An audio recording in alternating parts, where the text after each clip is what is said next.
ഈ അടുത്ത കാലത്ത് കേട്ട വാർത്തകളെല്ലാം ഈ സഹകരണ ബാങ്കുകളെ കുറ്റപ്പെടുത്തിക്കൊണ്ടുള്ളതാണ്. സഹകരണ ബാങ്കുകൾ നേരിടുന്ന ക്രൈസിസിനെക്കുറിച്ച് എനിക്ക് തോന്നുന്നു ഈ പോസ്റ്റാണ് ശ്രദ്ധേയമായത്, വാർത്തയായതുകൊണ്ട്. പോസ്റ്റ് ശ്രദ്ധേയമായി എന്നല്ല, ആ പോസ്റ്റ് എടുത്ത് മാധ്യമങ്ങളത് വാർത്തയാക്കിയപ്പോൾ അത് ശ്രദ്ധേയമായി. രണ്ട് കാര്യങ്ങളാണുള്ളത്. ഇപ്പോൾ കരുവന്നൂർ, കണ്ടല, BSNL എന്നൊക്കെ പറഞ്ഞ ചില സംഘങ്ങളിൽ ചിലപ്പോൾ അവിടെ എന്തെങ്കിലും നടന്നിട്ടുണ്ടാവാം, ഇല്ലായിരിക്കാം, എനിക്ക് എൻ്റെ വാസ്തവതയൊന്നും നമുക്കറിയില്ല. പക്ഷേ അവിടെയൊക്കെ അക്രമം നടന്നു എന്നുള്ള വാർത്തയില്ലേ, ആ വാർത്ത ജനങ്ങളിലുണ്ടാക്കിയ ഭയം ചെറുതല്ല.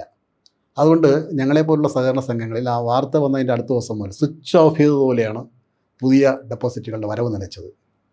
അപ്പോൾ ഈ സഹകരണ പ്രസ്ഥാനങ്ങൾ നടന്നു പോകുന്ന എങ്ങനെ, പുതിയ ഡെപ്പോസിറ്റുകൾ വരികയും ലോൺ കൊടുക്കുമ്പോൾ എല്ലാവരും മറ്റേ നാഷണലൈസ്ഡ് ബാങ്കുകളിൽ ലോൺ എടുത്തുകൊണ്ട് അടയ്ക്കുന്ന പോലെ കൃത്യമായി സഹകരണ ബാങ്കുകളിൽ അടയ്ക്കാറില്ല. കുറച്ചൊക്കെ സ്വാതന്ത്ര്യം, അടുപ്പവും വ്യക്തി ബന്ധങ്ങളൊക്കെ ഉള്ളത് കൊണ്ടായിരിക്കാം. പക്ഷേ ഇത് നിന്നപ്പോൾ എന്ത് പറ്റി? പുതിയ ഡെപ്പോസിറ്റുകൾ വരുന്നില്ല, ലോൺ എടുത്തുകൊണ്ട് പോയവർ അടയ്ക്കുന്നില്ല, നിക്ഷേപം എടുക്കാനാണെങ്കിൽ കൂട്ടത്തോടെ ആൾക്കാർ വരികയും ചെയ്തു. അപ്പോൾ ഏതൊരു ബാങ്കും, സ്റ്റേറ്റ് ബാങ്ക് ആയാലും അങ്ങനെ ഒരു ക്രൈസിസ് വിട്ടുപോയാൽ പൂട്ടേ മാർഗമുള്ളൂ. ഇവിടെ സംഭവിക്കുന്ന 2-3 കാര്യങ്ങളുണ്ട്. സഹകരണ മേഖലയിലുള്ളവരും ആരും ആ വിഷയം ചർച്ച ചെയ്യുന്നില്ല. അതാണ് എൻ്റെ ഒരു പരാതി. കാരണം നമ്മളിപ്പോൾ ഒരു 2 ലക്ഷം രൂപ ഒരാൾ ഡെപ്പോസിറ്റ് ചെയ്യുന്നു വയ്ക്കുക, അദ്ദേഹത്തിന് ഒരു 7% പലിശ കൊടുത്തിട്ടായിരിക്കും നമ്മൾ ഡെപ്പോസിറ്റ് സ്വീകരിക്കുന്നത്. ഈ പൈസ 9% പലിശയ്ക്കാണ് നമ്മൾ ഒരാൾക്ക് വായ്പയായിട്ട് കൊടുക്കുന്നത്. ഈ 2 ലക്ഷം രൂപ ഡെപ്പോസിറ്റ് ചെയ്ത ആൾ എല്ലാ മാസവും കൃത്യമായിട്ടൊന്ന് അദ്ദേഹത്തിൻ്റെ പലിശ വാങ്ങിച്ചുകൊണ്ട് പോകും. ലോൺ കൊടുത്തയാൾ കൃത്യമായിട്ട് അടയ്ക്കാറില്ല, എല്ലാവരും അല്ല, ഒരു 70% അടയ്ക്കാറില്ല. ഈ അടയ്ക്കാത്തവൻ 4-5 കൊല്ലം കഴിഞ്ഞ് ഒന്നിച്ചടയ്ക്കാൻ വരുമ്പോൾ ഗവൺമെൻറ്റിൻ്റെ ഒരു സർക്കുലർ വരും, 1 ടൈം സെറ്റിൽമെൻറ്റ്. അവരിൽ നിന്ന് നമ്മൾ ലോൺ കൊടുത്ത സമയത്തുള്ള പലിശ വാങ്ങിക്കാൻ പറ്റില്ല. അപ്പം നമുക്ക് കിട്ടുന്ന 1% പലിശയായിരിക്കും ഈ വ്യത്യാസം. ഈ 1% പലിശയിൽ വേണം സൊസൈറ്റിയുടെ വാടക, ശമ്പളം, ബാക്കി എസ്റ്റാബ്ലിഷ്ഡ് എക്സ്പെൻസ് എല്ലാം നടത്തേണ്ടത്. എങ്ങനെ കഴിയും? അപ്പോൾ കുറേശ്ശെ ഓരോ വർഷവും നഷ്ടം വന്നുകൊണ്ടിരിക്കുക. ഇതെന്തുകൊണ്ട് ഫലത്തിൽ അറിയുന്നില്ല എന്ന് പറഞ്ഞാൽ, ഒരു ഭാഗത്ത് വരുന്നുണ്ട്, മറുഭാഗത്ത് ഇത് കണക്കുന്നുണ്ട്. അപ്പോൾ ഗവൺമെൻറ്റും ഇത്തരം കാര്യങ്ങൾ, കേരളത്തിൽ ഇപ്പോൾ പൊടുന്നനെ സംഭവിച്ചത് ഈ സ്റ്റേറ്റ് ബാങ്കും ജില്ലാ ബാങ്കും നിർത്തലാക്കിയതാണ്. കേരള സ്റ്റേറ്റ് കോപ്പറേറ്റീവ് ബാങ്ക് പൂർണ്ണമായിട്ടും സഹകരണ രജിസ്ട്രാറുടെ കീഴിലുണ്ടായിരുന്നതാണ്. അതിനെ കൊണ്ട് റിസർവ് ബാങ്കിൻ്റെ കൈ കൊണ്ട് കൊടുത്തു. അപ്പോൾ അത് വേറെ നാഷണലൈസ്ഡ് ബാങ്ക് തന്നെ, വേറെന്താ വ്യത്യാസം? കേരളത്തിലെ സൊസൈറ്റികൾക്ക് എന്താണ് കൊണ്ട് സഹായം? മറ്റേതൊക്കെ ഒരു ക്രൈസിസ് ഉണ്ടായി, എനിക്കൊരു കേസുണ്ടായി, എനിക്കൊരു 50 ലക്ഷം രൂപ ഓടി തന്നാൽ മതി അവർ തമ്മിലുള്ള ഒരു ബന്ധം അങ്ങനെയാണല്ലോ, അതിങ്ങനെ അടച്ചും പോയി നിൽക്കും. ശരിക്കും ഈ പ്രാഥമിക സഹകരണ സംഘങ്ങളുടെ ഉദ്ദേശം തന്നെ എന്താ? ഈ നാഷണലൈസ്ഡ് ബാങ്കുകൾ അല്ലെങ്കിൽ പൊതുമേഖലാ ബാങ്കുകളിലുള്ള അവിടുത്തെ വലിയ ചട്ടങ്ങളും നിയമങ്ങളൊക്കെ ഉണ്ടല്ലോ, അത് അടുക്കാൻ കഴിയാത്തവരും, കൊള്ളപ്പലിശ ബ്ലേഡുകാരൻ്റെ അവനോട് പോയി ചോദിക്കാൻ വയ്യാത്തവരും ഇടയ്ക്കുള്ള ഒരു സ്ഥാപനമാണ് സഹകരണ സ്ഥാപനങ്ങൾ. ആർക്കും വരാം, അവരുടെ വീട്ടിലെന്ന പോലെ സ്വാതന്ത്ര്യത്തോടെ പോയി. കാരണം അവർ അറിയുന്നവരും എന്നും അടുത്തുള്ളവരൊക്കെ ആയിരിക്കുമല്ലേ ഈ ബാങ്കിൻ്റെ ഉദ്യോഗസ്ഥരും ഭരണാധികാരികളും എല്ലാം.